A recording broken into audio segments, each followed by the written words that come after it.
ఖాళీగా ఉన్నావా? అయితే ఈ వీడియోని ఎండ్ వరకు చూడు. ఒక నాలెడ్జ్ గెయిన్ చేసుకో.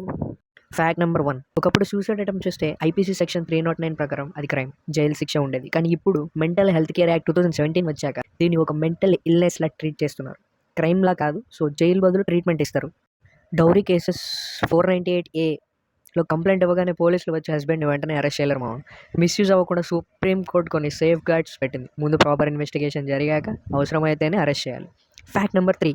మనకు ఫ్రీడమ్ ఆఫ్ స్పీచ్ ఉంది కదా అని ఏది పడితే అది మాట్లాడితే కుదరదు.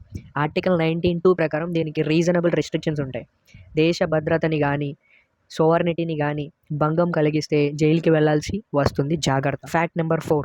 ఆధార్ కార్డ్ అన్ని చోట్ల మ్యాండేటరీ అని భయపడుతున్నారా? అసలు విషయం ఏంటంటే గవర్నమెంట్ స్కీమ్స్కి మాత్రమే ఆధార్ మ్యాండేటరీ. బ్యాంక్ అకౌంట్స్కి, మొబైల్ సిమ్స్కి ఆధార్ లింక్ చేయడం ఇప్పుడు మ్యాండేటరీ కాదు అని సుప్రీంకోర్టు చెప్పేసి. Fact number 5. Website blocking. Government తలుచుకుంటే ఏ వెబ్సైట్నైనా నోటీస్ ఇవ్వకుండా బ్లాక్ చేయొచ్చు. ఐటీ యాక్ట్ సెక్షన్ 69A ప్రకారం ఈ పవర్ ఉంది. దేశానికి డేంజర్ అనిపిస్తే గూగుల్ అయినా సరే క్వశ్చన్ చేయకుండా ఆ సైట్ని లేపేయాల్సిందే.